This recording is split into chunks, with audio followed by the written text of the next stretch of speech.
Yes, indeed, YouTube. As you can see, we've got snow.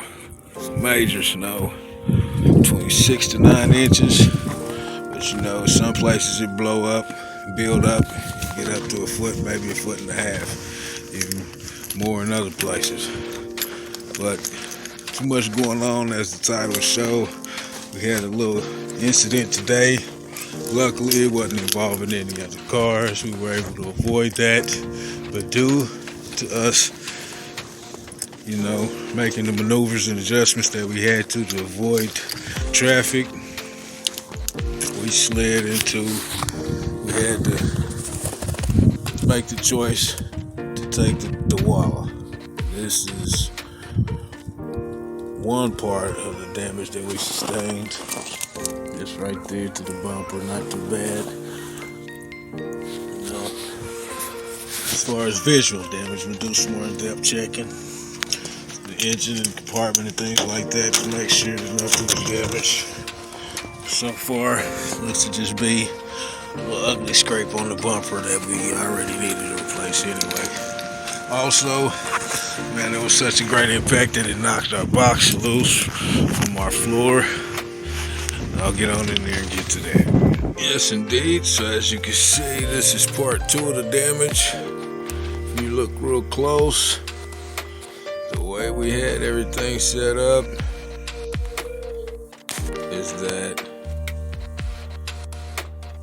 the batteries were sitting on this little plank here, and the box was up against there. The boys had mounted and glued everything secured. But due to the amount of force and impact that we had, as you can see, it knocked everything back about a foot. Yes, indeed, everything was mounted.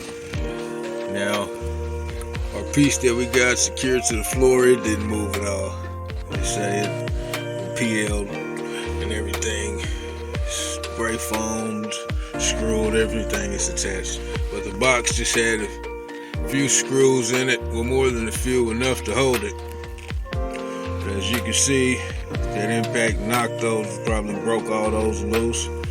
As I said, shifted about a foot. And this is another reason why I always say when I'm installing, you want to leave a little bit of extra slack in your wires. Because if these had been tightened and secured and no slack, it would either snatched them out of my amp or either snatched my amp back, which the amp itself didn't move at all. Just the box and batteries, most heavy things. Those batteries are about, if I believe correct, between 100 and 200 pounds each. And the box, it's over 200-300 pounds by itself, including the subs, 4, maybe 5. But anyway, like I say, this is part 2 of the damage that we had. But everything had slack in it, and we hadn't finished tightening everything down.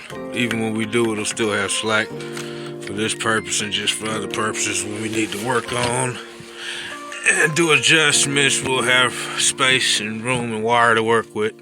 But anyway, not too much going on YouTube. Just like I said, man, it's freezing cold outside.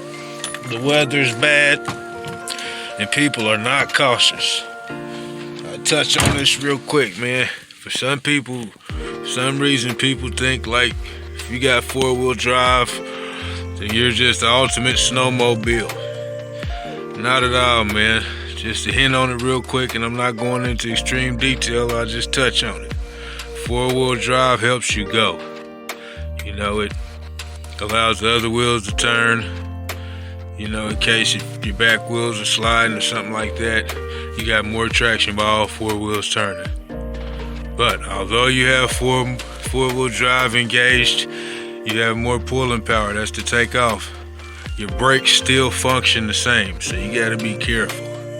People are thinking like I got 4-wheel drive, I've got the ultimate vehicle, I can drive normal. You are horribly mistaken, and it could be a fatal mistake if you're not aware. Even though you got 4-wheel drive, man, you pretty much got the same stopping power. If not, you better look at it like that. Take your time, be careful, man. Shiga, we out of there.